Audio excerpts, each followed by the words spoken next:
चलो आगे कंटिन्यू करते हैं।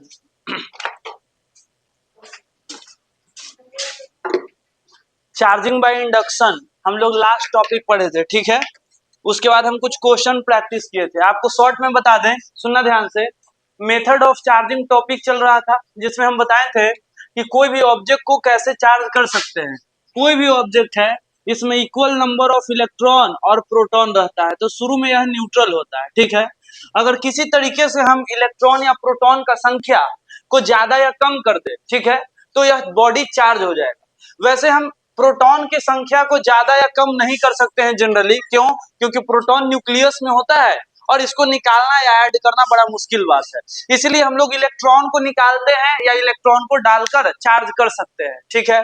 और चार्जिंग के तरीका में सबसे पहला था चार्जिंग बाय फ्रिक्शन। और चार्जिंग बाय फ्रिक्शन में हमने देखा कि एक बॉडी को दूसरे बॉडी से जब हम रब करते हैं तो हीट एनर्जी, थर्मल एनर्जी से इलेक्ट्रॉन एक से दूसरे में ट्रांसफर होता है और बॉडी में चार्ज आ जाता है, या बोल सकते हैं इलेक्ट्रॉन का संख्या बढ़ घट जाता है, जिसके वजह से बॉडी चार्ज हो जाता है। उसके बाद हमने ये भी बताया कि एक ट्राइबो इलेक्ट्रिक सीरीज होता है, जिसमें बहुत सारे लिस्ट होते हैं, बहुत सारा नाम लिखा हुआ होता है। ग्लास, एल्युमिनियम, पेपर, सिल्क, बहुत सारा होता है। उसमें उस लिस्ट का यूज हम लोग इसलिए करते हैं कि यह देखने के लिए कि अगर एक ऑब्जेक्ट को दूसरे से रब करेंगे तो किस पे प्लस और किस पे माइनस। ट्राइबो इलेक्ट्रिक सीरीज में जो टॉप पे होता है उस पे प्लस और जो नीचे होता है उस पे माइनस, ऐसा आता है। और तो और दूसरा हम पढ़े charging by induction. Charging by induction में था कि अगर एक बॉडी, सुनना ध्यान से, एक बॉडी जिसके ऊपर मतलब न्यूट्रल ही है, ठीक है, माइनस और प्लस बराबर है, इसके अंदर जैसे ही हम एक बाहर से एक चार्ज बॉडी ला के रखते हैं, एक रॉड, चार्ज रॉड, तो चार्ज रॉड रखने से इसमें पोलराइजेशन हो जाता है। प्लस माइनस को अपनी तरफ खींच लेता है और प्लस प्लस को धक्का देके दूर भगा देता है।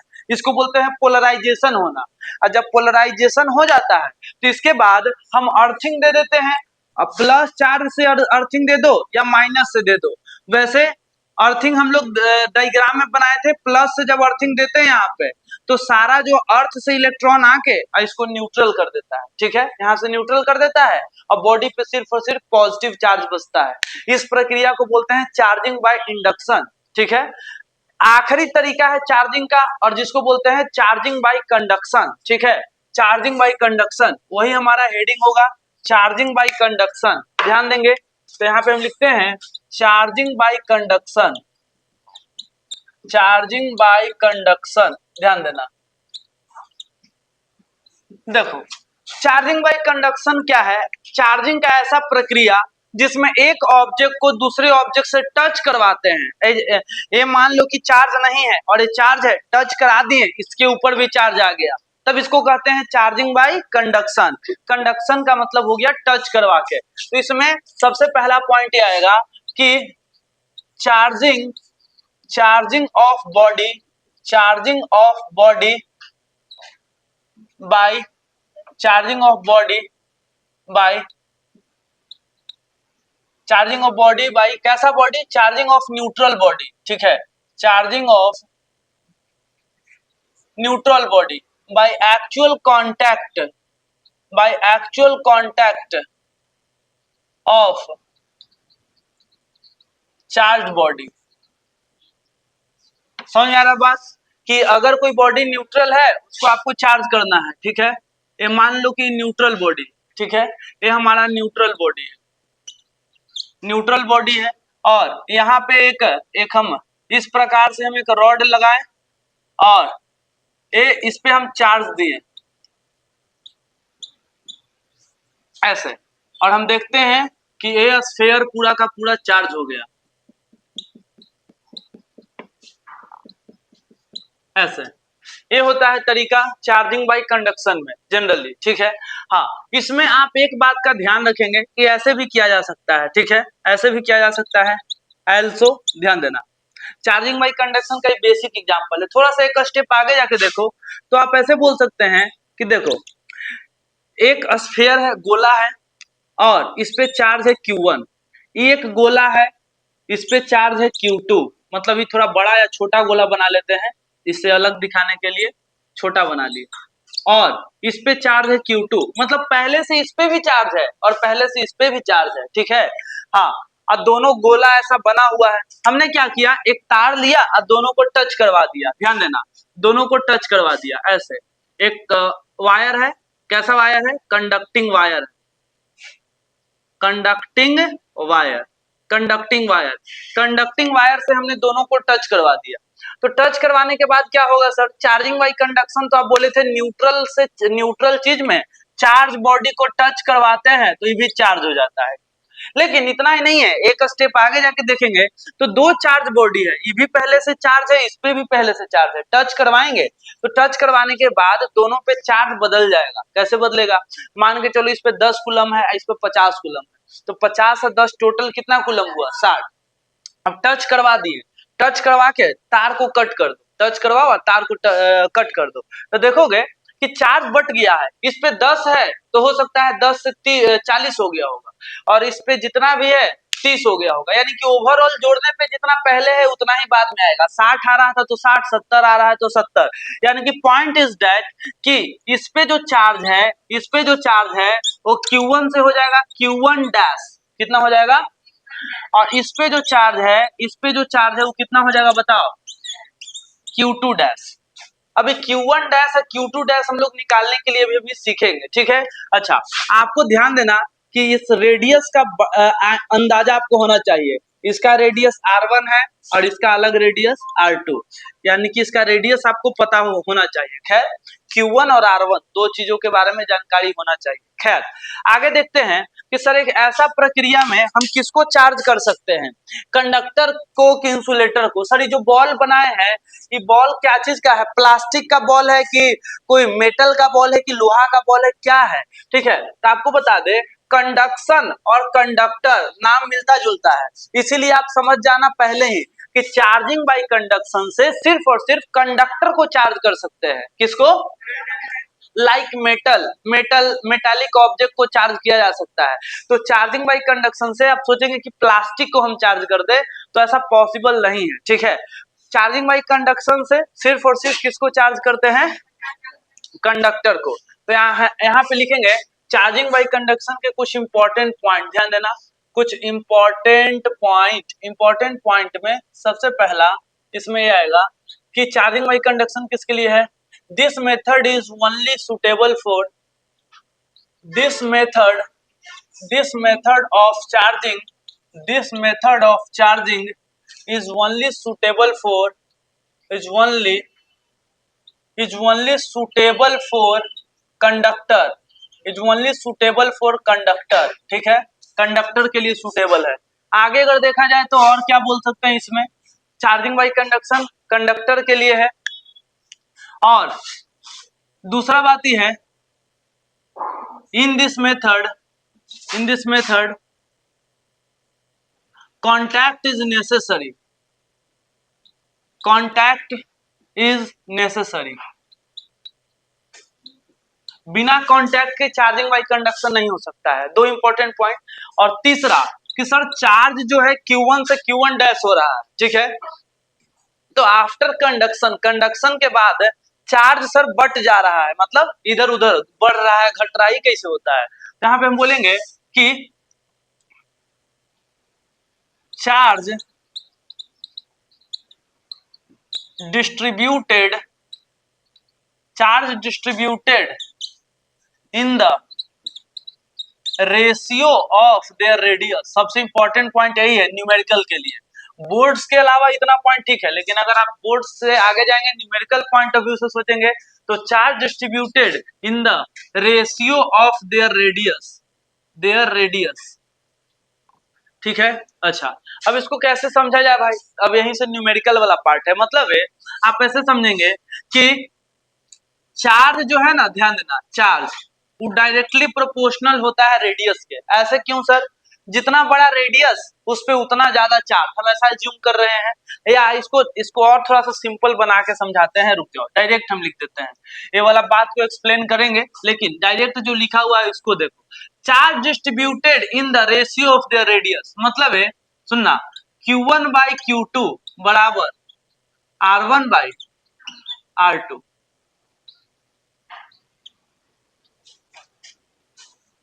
Q1 बाई Q2 बराबर R1 बाई R2। अब इसका मतलब थोड़ा समझते हैं क्या है।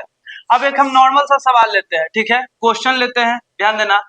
यहाँ पे क्वेश्चन क्या है, क्वेश्चन देखोगे, क्वेश्चन ही है कि एक स्फेयर है जिसका नाम A है, मेटल स्फेयर, एक दूसरा मेटल स्फेयर जिसका नाम B है, ठीक है।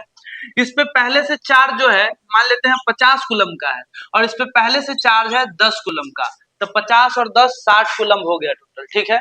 या थोड़ा सा कम भी ले सकते हैं, कोई दिक्कत नहीं है। एक मिनट, चलो ठीक है, कोई दिक्कत नहीं है। रेडियस लेते हैं, ध्यान देना, रेडियस, इसका रेडियस मान लेते हैं 2 मीटर है, और इसका रेडियस मान लेते हैं 4 मीटर है। 2 मीटर है और 4 मीटर है रेडियस, ध्यान देना, 2 मीटर और 4 मीटर। और जब हम इसको वायर से टच करवाएंगे, वायर से टच करवाएंगे ऐसे, तो वायर से टच करवाने पे क्या होता है सर, ये बताइए, ठीक है, क्या होता है, सबसे इंपॉर्टेंट बात। तो चार्ज फ्लो होता है एक तरफ से दूसरा तरफ, लेकिन चार्ज फ्लो होके कितना हो जाएगा, क्वेश्चन है फाइंड, सुना ध्यान से, find final charge, find final charge on both body, on both body, दोनों बॉडी पे आप फाइनल चार्ज बताओ कितना होगा दोनों बॉडी पे, ठीक है। अब इसको सीखना है अच्छे से, कैसे होगा, तो sir Q1 by Q2 R1 by R2 होता है, ठीक है। कैसे निकाला जाए, तो देखो, पहला तो रेडियस के रेस, चार्ज जो है ना, चार्ज रेडियस के रेशियो में बढ़ता है, पहले हिंदी समझो, जो चार्ज है टोटल चार्ज रेडियस के रेशियो में बढ़ता है। तो सर कैसे समझेंगे, देखो बड़ा आसान है, फिर हम आपको बताएंगे। इस पे कितना चार्ज आएगा, इस पे Q1 डैश, Q1 डैश कितना आएगा सर, क्योंकि आपको बताए हैं। और उस यहाँ पे निकालना है sir Q2 dash, Q2 dash और Q1 डैश समझ में आ रहा होगा, टच करवाने के बाद वाला चार्ज। तो आपको करना क्या है, टोटल चार्ज पहले देखो, बंटवारा कितना का होना है, तो 50 और 10 60, यानी बंटवारा 60 का होना है, तो यहाँ पे लिख दो 60, और यहाँ पे भी लिख दो 60। Q1 और Q2 मतलब A और B, A और B जो ऑब्जेक्ट है वो कितना चार्ज का बंटवारा करने वाला है, तो 60 60 60 कूलम का बंटवारा ये भी करने वाला है, और 60 का बंटवारा ये भी करने वाला है। सवाल रहा कि 60 में इसको कितना हिस्सा मिलेगा, तो इसको मिलेगा 2 हिस्सा, कितना का, तो रेडियस देखो 4 और 2 6, रेडियस को जोड़ना, 4 और 2 कितना, तो 2 हिस्सा मिलेगा, कितना हिस्सा में से, 6 हिस्सा में से, और इसको मिलेगा 4 हिस्सा मिलेगा, कितना हिस्सा में से, 6 हिस्सा में से, ठीक है। अब यहाँ पे देखेंगे 6 से 10 बार में, यानी कि हो गया 20 कूलम, 40 कूलम। आप देखेंगे तो पहले भी 50 और 10 60 था, इनिशियल चार्ज 60, अब फाइनल चार्ज भी कितना है, क्योंकि चार्ज कंजर्व रहता है, charge can neither be created not be destroy, खाली इधर से उधर हो सकता है, चार्ज ट्रांसफर हो सकता है एक बॉडी से दूसरा बॉडी। तो आपको पता चल रहा होगा कि देख सकते हैं एक बॉडी से चार्ज दूसरे बॉडी पे चला गया, ठीक है, ऐसे चार्ज इससे इस पे चला गया। अब सवाल ये है कि सर हमको कैसे पता चलेगा कि चार्ज किससे किस पे जाएगा, तो एक सिंपल सा आंसर सुन लो, चार्ज जो है हायर पोटेंशियल बॉडी से लोअर पोटेंशियल की तरफ जाता है, हायर पोटेंशियल से किधर जाता है, अभी पोटेंशियल क्या होता है, हमको कैसे पता चलेगा कि इन दोनों में किसका पोटेंशियल ज्यादा है, ये पोटेंशियल पढ़ने के बाद समझ में आएगा, ठीक है। ऐसे आप अभी के लिए याद रख सकते हैं। वैसे अगर आप बैटरी वगैरह का एग्जाम्पल जानते हैं, तो चार्ज हमेशा पॉजिटिव टर्मिनल यानी हायर पोटेंशियल से लोअर पोटेंशियल की तरफ जाता है, ठीक है। Charge always flow from higher potential to lower potential, ठीक है। तो यहाँ पे हम लिख देते हैं, यहाँ पे हम नोट करके लिख देते हैं कि flow of charge, flow of charge always from higher potential body to lower potential body, higher potential body to lower potential body,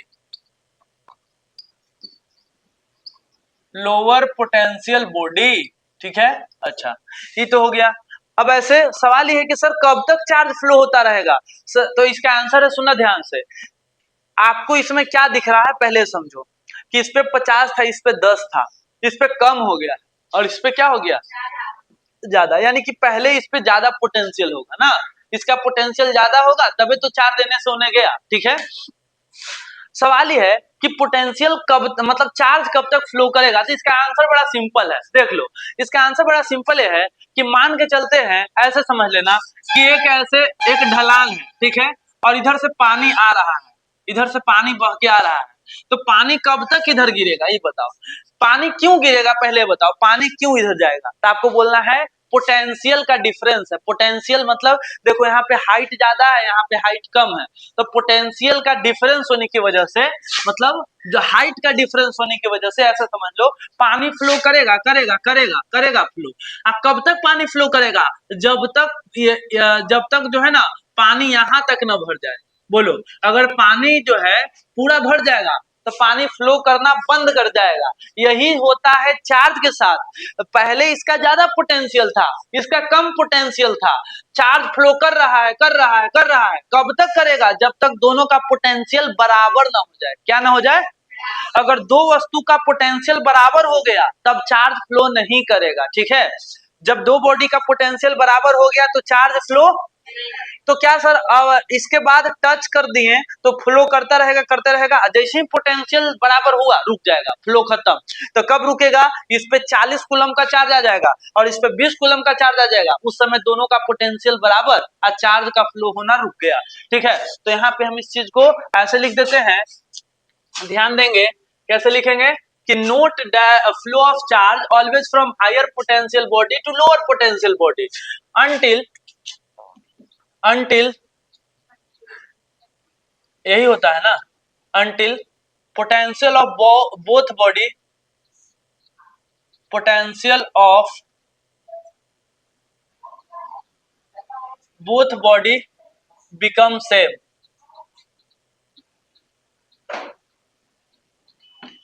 बोलो समझ में आ गया बात? अच्छा ठीक है।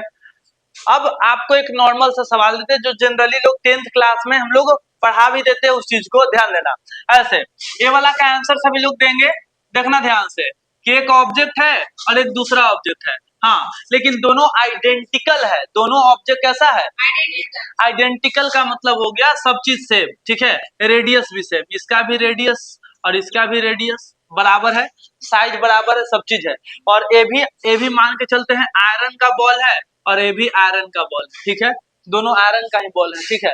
अब सवाल ये है कि पहले से हम चार्ज आपको दे देते हैं इस पे जैसे मान लेते हैं 30 कूलम इस पे दिए, 30 कूलम, और इस पे मान के चलते हैं 70 कूलम दिए, टोटल 100, 30 कूलम और 70 कूलम। अब 30 और 70 दिए और यहाँ पे आपको रेडियस जो है ऐसा ही है, चलो ठीक है, आपको हम रेडियस का वैल्यू नहीं दे रहे हैं, ठीक है। अब आपको इसको हम टच करवाएंगे ऐसे वायर से, तो आपको बताना है Q1 डैश कितना होगा और Q2 डैश कितना होगा। Find final charge on body, लिख नहीं रहे हम बार बार, अब ठीक है, समझ में आ रहा होगा। Find final charge on both body कैसे निकालेंगे, चलो ये निकाल के बताओ जल्दी से बताओ।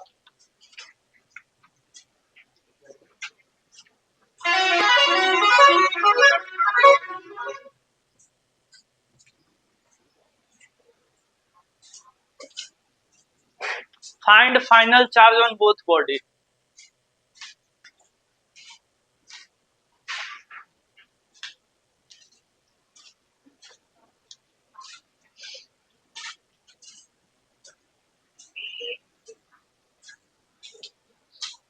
सही तो बना रही, 100 का बंटवारा होना है, ठीक है, और उसके बाद 100 का बंटवारा होना है तो 100 लिखेंगे यहाँ पे भी और 100 लिखेंगे यहाँ पे भी, 100 का बंटवारा होना है। और यहाँ पे इसको कितना हिस्सा मिलने वाला है, दिया हुआ रहता तो वो लिखते, नहीं दिया हुआ है तो आर लिखेंगे, और टोटल हिस्सा कितना है, आर और आर 2r, ठीक है, ऐसे ही करो, ठीक है।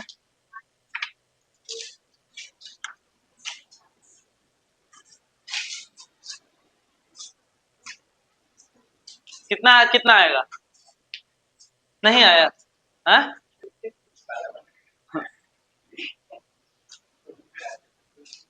चलो r बटा 2r, r बटा 2r 50-50 से यह समझ में आया कि अगर भाई पहले से रेडियस दिया हुआ है सेम है, ठीक है, तो टच करने के बाद चार्ज आधा आधा हो जाता है, या यही लोग रट लेता है, उनको लगता है कि चार्ज हमेशा आधा आधा ही होता है, लेकिन हमेशा आधा आधा होता तो यहाँ पे भी 50, 100, 10, 60, 30 आंसर आना चाहिए था, लेकिन हमेशा आधा आधा नहीं होता है। आधा आधा तब होगा जब रेडियस क्या होगा, सेम होगा, ठीक है।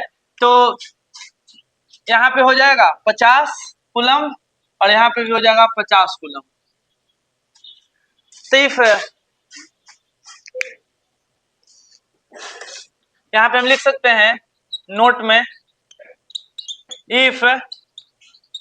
If radius of both body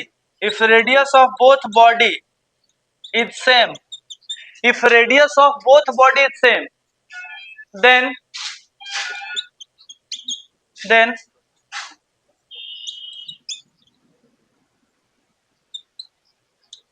total charge is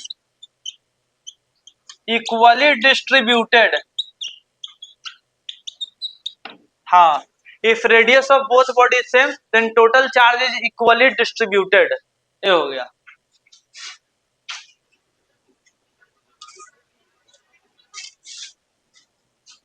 ये समझ में आया बात, ठीक है, कि radius of both body is same, then total charge is equally distributed.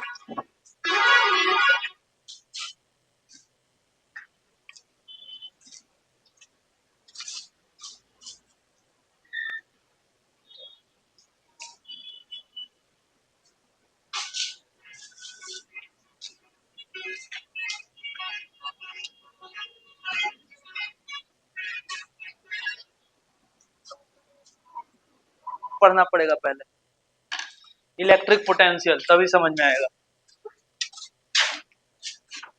खैर, यहाँ पे हो गया हमारा चार्जिंग बाय कंडक्शन, ध्यान देना। अब चार्जिंग बाय कंडक्शन के बाद, ओए ध्यान दो इधर, अब फोन रखो बैग में, बैग लाए हो ना, हाँ। चार्जिंग बाय कंडक्शन, और कंडक्शन के बाद हम यहाँ पे देखते हैं क्या है कि कूलम्स लॉ के बारे में पढ़ना है हमें, ठीक है, डायरेक्ट। अब तो इसको हम इरेज करते हैं और यहाँ पे हम कूलम्स लॉ के बारे में बताते हैं।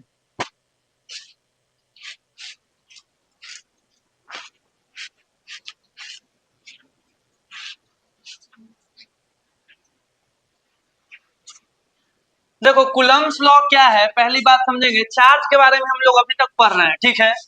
कूलम्स लॉ क्या है, जैसे ग्रेविटेशन में था न्यूटन का ग्रेविटेशनल लॉ, जो बताता है कि दो मास के बीच में कितना फोर्स लगता है, m1 m2 के बीच में, और जिसका उन्होंने फॉर्मूला बताया Gm1m2/r², ठीक है।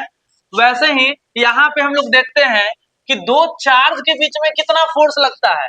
कूलम्ब से पहले कोई भी ऐसे साइंटिस्ट नहीं हुए जो चार्ज के बीच फोर्स वगैरह निकालने पे काम किया, लेकिन सब लोगों ने ऑब्जर्वेशन किया, एक्सपेरिमेंट किया, लेकिन कूलम्ब एक ऐसे साइंटिस्ट रहे जिन्होंने दो चार्ज के बीच में अट्रैक्शन, रिपल्सन का क्या फोर्स लग रहा है, उस फोर्स की वजह से क्या क्या प्रभाव देखने के लिए मिल रहा है, इन सभी के ऊपर रिसर्च किया और काम किया और अपना लॉ बनाया, और उसका नाम है कूलम्ब्स लॉ, ठीक है, कूलम्ब्स लॉ। तो यहाँ पे हम वही कूलम्ब्स लॉ के ऊपर पढ़ने वाले हैं, ध्यान देंगे। चलो देखते हैं।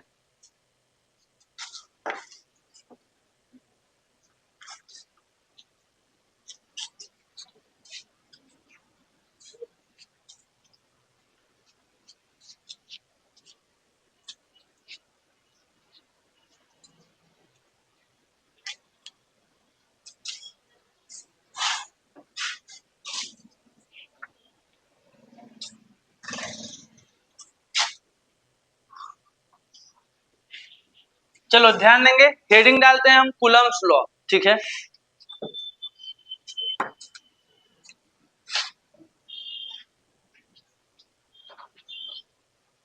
कूलम्ब्स लॉ, देखो कूलम्ब्स लॉ, और इस पे आपको स्टार मार्क लगा देते हैं टॉपिक पे, क्योंकि ये टॉपिक आपके बोर्ड्स में पूछा जाता है 2 नंबर के सवाल, ठीक है। कूलम्ब्स लॉ, कूलम्ब्स लॉ में सबसे पहला क्या है, इसमें हम पहला पॉइंट हम क्या लिखेंगे कि it is a law which gives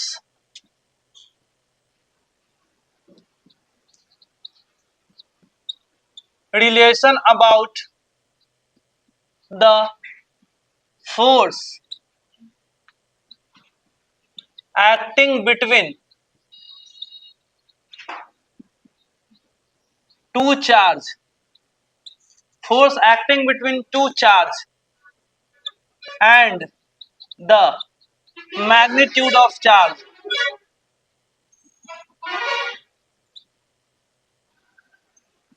magnitude of charge and their distance.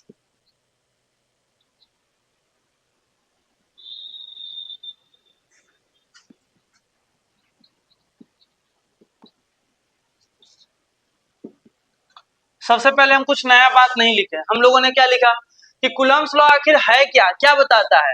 Coulomb's law it is a law which gives relation about force, force के बारे में बताता है F, उसके बाद force acting between two charge, उसके बाद तो यहाँ पे हम लिख देते हैं कि एक चार्ज है Q1 और एक चार्ज है Q2, दो चार्ज है Q1 और Q2, दो चार्ज है, और and magnitude of charge, charge का कितना वैल्यू है दिया हुआ रहेगा, ठीक है, और उसके बाद उनके बीच का क्या डिस्टेंस है, तो Q1 चार्ज है Q2 चार्ज है और उनके बीच का जो डिस्टेंस है वो भी आपको दिया हुआ रहेगा, ठीक है।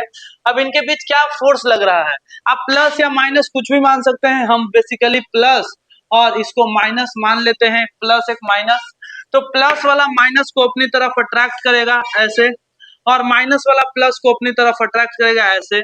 सुनना ध्यान से, Q1 ने Q2 को अपनी तरफ खींचा, इसको बोलेंगे force on one, sorry force on क्या टू, फोर्स ऑन टू, लगाने वाला कौन है वन, ठीक है। अच्छा, Q2 ने Q1 को अपनी तरफ खींचा, इसको बोलेंगे फोर्स ऑन वन, और लगाने वाला कौन है टू, ठीक है। इसको पढ़ते क्या है force on two due to one, इसको पढ़ते हैं force on one due to two, ठीक है। यानी कि फोर्स ऑन टू, जो Q2 है उस पर फोर्स लग रहा है किसके द्वारा, Q1 के द्वारा, ठीक है, ऐसे लिखते हैं। अगर आपको इसमें कंफ्यूजन होता है तो आप इसको नहीं भी लिख सकते हैं, डायरेक्ट खाली इतना लिख देंगे तो भी चलेगा, ठीक है। बस इसमें यह पता चलता है कि Q1 जितना फोर्स से खींचता है Q2 भी उतना फोर्स से ही खींचता है, एक्शन और रिएक्शन फोर्स की तरह, न्यूटन थर्ड लॉ की तरह। खैर, अब इनका लॉ क्या है, यानी कि पहली बात यह है कि कूलम्ब्स ने अपना लॉ किसके बारे में बताया, फोर्स के बारे में, चार्ज के बारे में और दोनों के बीच के डिस्टेंस के बारे में, इनसे रिलेटेड अपना लॉ बनाया, ठीक है। तो हमें जो फॉर्मूला देखने के लिए मिलेगा उसमें F, Q और R, ये तीन चीज देखने के लिए मिलेगा। तो सबसे पहले यहाँ पे समझेंगे कि लिखते हैं क्या है कूलम्ब्स का first law, first law, first law क्या है, फर्स्ट लॉ यह है कि फॉर इलेक्ट्रोस्टैटिक फोर्स, ध्यान देना फर्स्ट लॉ क्या है,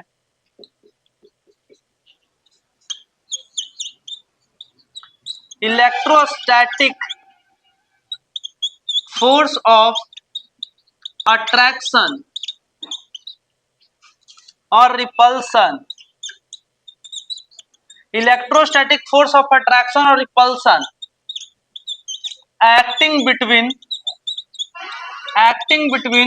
two charge is directly proportional to the product of the magnitude of charge।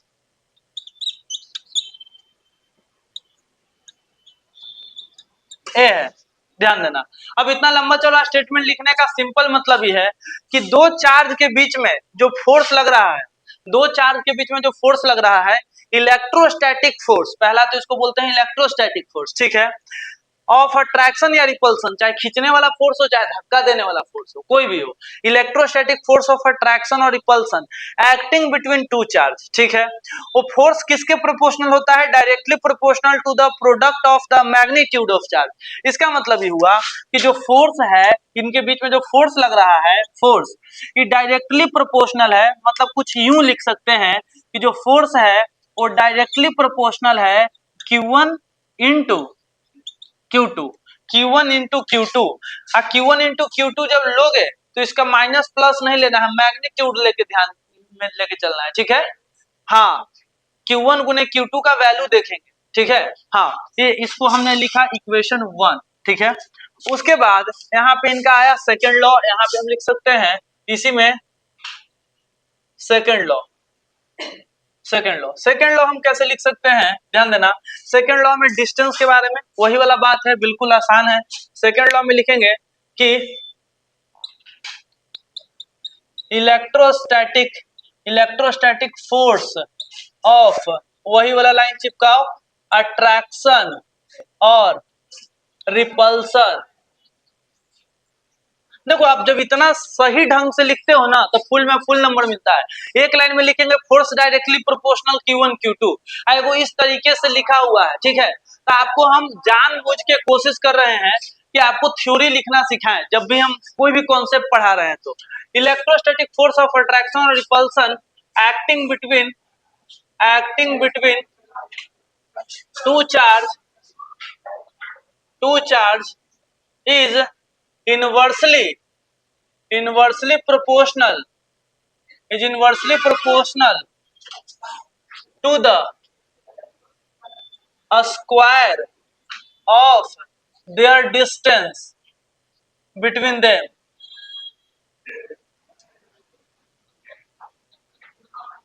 चलो क्लियर। अब इसमें न्यूमेरिकल इतना सारा है कि जिसका कोई अंत नहीं है, ठीक है।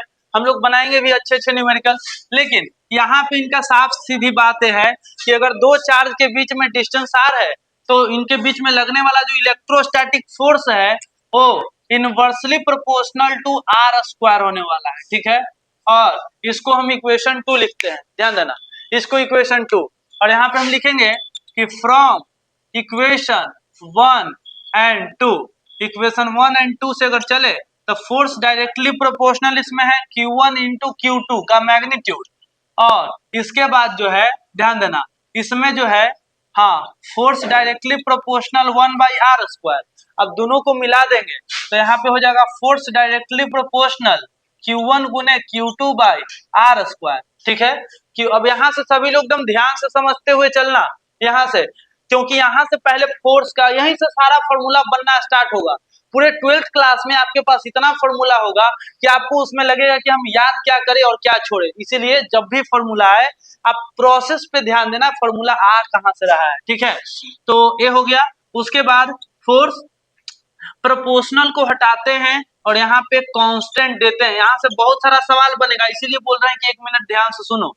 कांस्टेंट आता है और Q1 गुने Q2/r² लिखते हैं, ठीक है। सबसे इंपॉर्टेंट बात कि सर कांस्टेंट क्या चीज है और इस कांस्टेंट के जगह पे क्या लिखना है, आपको यहाँ पे हम बताते हैं, ध्यान देना अच्छे से। देखो, फोर्स बराबर इस कांस्टेंट को यहाँ पे k से रिप्रेजेंट करते हैं। वैसे कांस्टेंट को बहुत जगह k से रिप्रेजेंट करते हैं, यहाँ पे भी k से रिप्रेजेंट करते हैं, Q1 गुने Q2/r², ठीक। लेकिन ट्विस्ट यहाँ पे है कि यहाँ पे k है क्या सर, k क्या है, सुनना, k वैल्यू तो है लेकिन k को बोलते हैं यहाँ पे इलेक्ट्रोस्टैटिक कांस्टेंट, ठीक है। और k के जगह पे क्या होता है यहाँ पे हम नीचे लिखते हैं वेयर, यहाँ पे सुनना ध्यान से, where k is electrostatic constant या डाइलेक्ट्रिक कांस्टेंट, बहुत सारा इसका नाम है k का, ठीक है। वेयर k इज, सुनना, इलेक्ट्रोस्टैटिक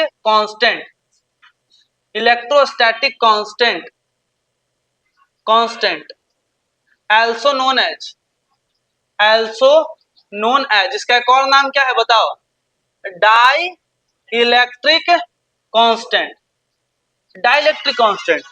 अब सवाल ये कि डाइलेक्ट्रिक कांस्टेंट है सर, पूरा बात सुनना ध्यान से। और k का जो वैल्यू होता है, k का वैल्यू बड़ा खतरनाक है, देखो ध्यान से। k का वैल्यू होता है 1/4πε0। इसको पढ़ते हैं, k का वैल्यू होता है, सुनना ध्यान से, 1/4πε, सुनना, अब इतना ही लिखते हैं, k के जगह पे 1/4πε। अब एप्सिलॉन क्या है, एप्सिलॉन नॉट क्या होता है, उसको हम अच्छे से और डिटेल में समझाएंगे, ठीक है। यहाँ पे हम लिखते हैं कि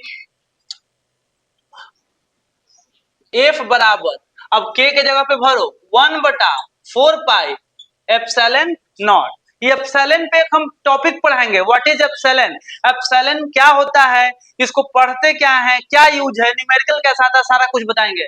आपको दिमाग में रखना है कि एक कांस्टेंट है जिसको इलेक्ट्रोस्टैटिक कांस्टेंट या डाइलेक्ट्रिक कांस्टेंट कहते हैं, जिसको हम लोग 1/4 पाई एप्सिलॉन नॉट, सर कभी एप्सिलॉन लिख रहे हैं कभी हटा दे रहे हैं, क्या मतलब है इसका, जनरली आप लोग एप्सिलॉन नॉट लिखो, ज्यादातर यही यूज होता है, ठीक है। के का वैल्यू 1/4 पाई एप्सिलॉन नॉट होता है, ठीक है, नॉर्मली समझ में आया। पढ़ते हैं 1/4 पाई एप्सिलॉन नॉट, ये जो लड्डू गोल है इसको पढ़ते हैं एप्सिलॉन नॉट, ठीक है।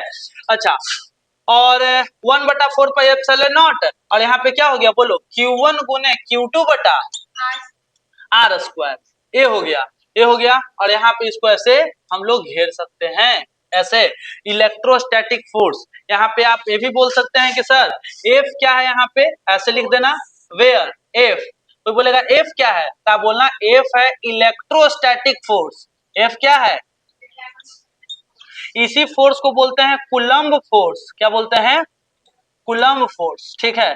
और coulomb force, F electrostatic force और कूलम्ब फोर्स।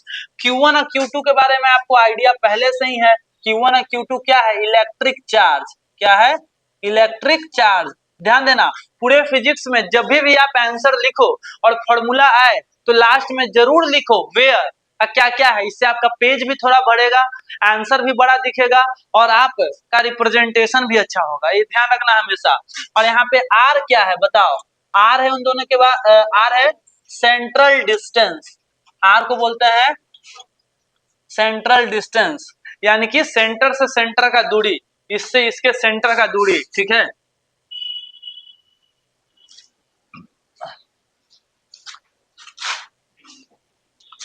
सर इसका न्यूमेरिकल में ये सब क्या भरेंगे, पाई के जगह पे 3.14 भरेंगे और एप्सिलॉन नॉट के जगह पे क्या भरेंगे, बड़ा लोचा है, इस सब के जगह पे क्या भरना है क्या नहीं भरना है, आपको अभी उतना टेंशन नहीं लेना है, आपको नॉर्मली यहाँ पे इतना याद रखना है, ये होता है, ठीक है। आपको यहाँ पे हम एक चीज बिल्कुल clear cut to cut clear कर देते हैं, सुना ध्यान से, कि के का वैल्यू हम आपको बताएं 1/4 पाई एप्सिलॉन नॉट, ठीक है। आपको इसमें कुछ भरने का जरूरत नहीं है, डायरेक्ट इसका वैल्यू हम आपको बता देते हैं, 9 गुने 10 के पावर 9 होता है, 9 इंटू 10 टू द पावर 9, के का वैल्यू 1/4 पाई एप्सिलॉन नॉट, ये पूरा को सोल्व करने के बाद कितना आता है, 9 इंटू 10 टू द पावर 9। तो बताना क्या हम फोर्स का फॉर्मूला को ऐसे भी लिख सकते हैं, के जगह पे डायरेक्ट लिख देंगे 9 गुने 10 के पावर 9, और उसके बाद क्या Q1 गुने Q2 बटा आर स्क्वायर। अब तो बनाना आसान हो गया, खाली Q1 Q2 दो और R का वैल्यू दो, आराम से हम बना देंगे भाई, कोई दिक्कत नहीं है। और यहाँ पे सबसे समझदारी वाला बात जो है ये है, ध्यान देना, सबसे समझदारी वाला बात कि के का वैल्यू क्या सर हमेशा 9 गुने 10 के पावर 9 लेना है, क्वेश्चन को इग्नोर है इतना ही लेना है, तो इसका आंसर ये है, बड़ा सिंपल आंसर ये है कि जब तक क्वेश्चन में कुछ नहीं बोला हुआ है, सुना ध्यान से, अगर आपका कैलकुलेशन एयर में हो रहा है, एयर में यानी कि चार्ज हवा में रखा हुआ है या वैक्यूम में रखा हुआ है, अगर चार्ज एयर में रखा हुआ है या वैक्यूम में रखा हुआ है, मतलब यहाँ रखा हुआ है ऐसे, ठीक है, और फोर्स निकाल रहे हैं, तब के का वैल्यू ही लेंगे। लेकिन अगर हम बोतल के अंदर पानी भर दे और उसमें हम चार्ज को डाल दे और फोर्स निकाले, तो पानी के अंदर के का वैल्यू अलग होगा। अच्छा, कोई पानी के अलावा पेट्रोल में के का वैल्यू अलग होगा, जैसे रिफ्रैक्टिव इंडेक्स अलग अलग होता है, ठीक है, वैसे ही के का वैल्यू अलग अलग होता है, ठीक है, अलग अलग मीडियम के लिए, खाली बात आपको ध्यान देना है। तो सर ये वाला किसके लिए है, ये वाला तो आपको ब्रैकेट में छोटा सा लिख लेना है, ये वैल्यू है फॉर एयर, एयर या किसके लिए, वैक्यूम के लिए, ठीक है, एयर या वैक्यूम के लिए, मोस्ट ऑफ द सवाल में एयर और वैक्यूम के लिए ही होता है, इसीलिए हम उसको इस प्रकार से लिखते हैं, ठीक है। हाँ, तो यहाँ पे हम लिख देते हैं नीचे नोट में, वैल्यू ऑफ के is different for different medium,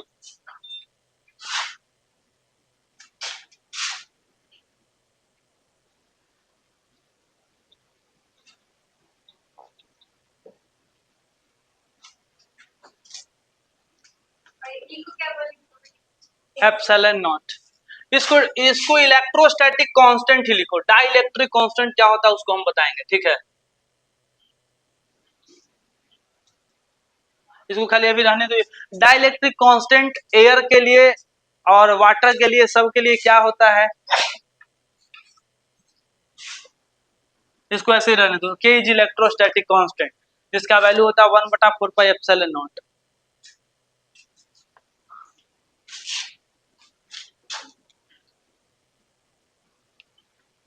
ये होता है एप्सिलॉन नॉट, एप्सिलॉन नॉट।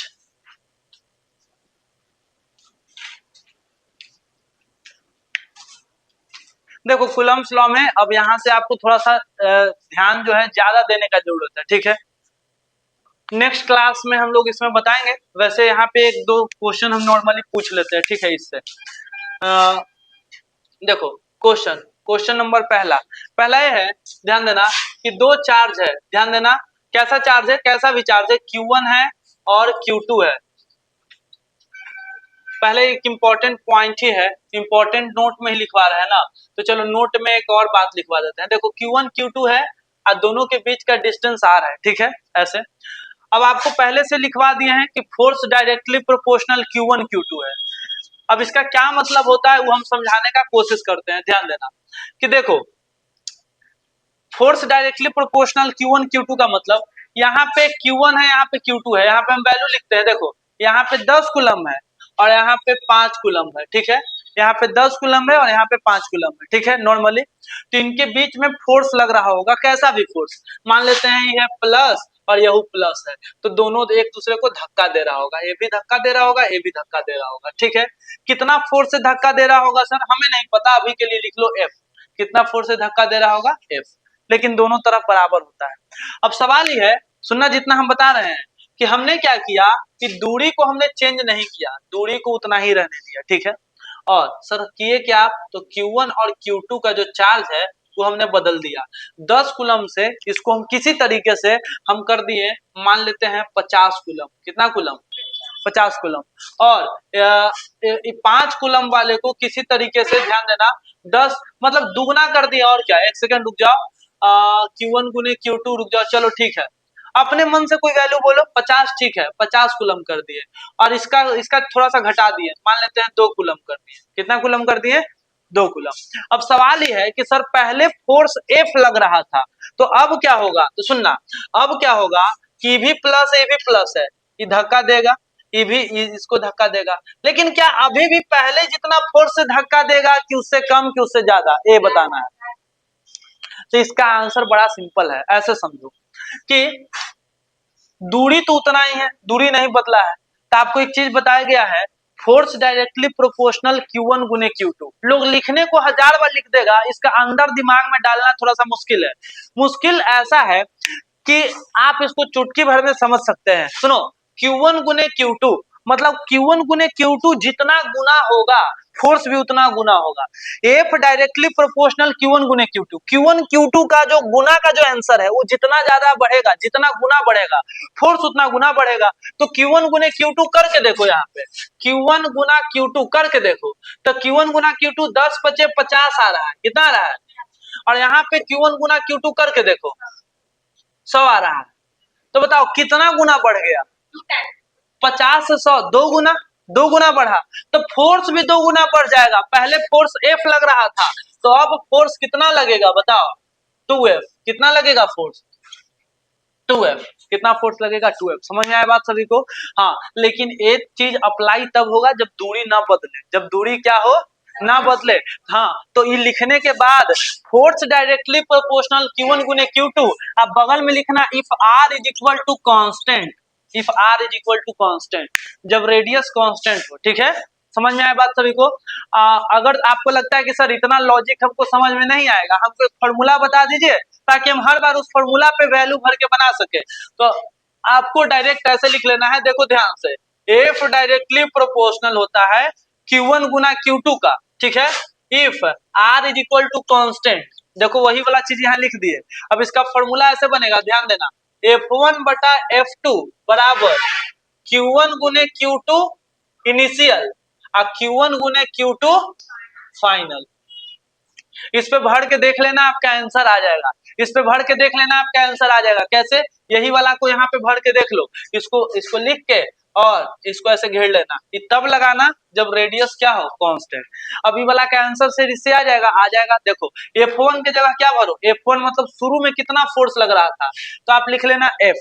अब बाद में कितना फोर्स लग रहा था, तो 2F मत लिखना, ये तो निकालना था, 2F तो आंसर आया है, तो F2 के जगह पे खाली क्या लिखेंगे, बोलो F2, ठीक है।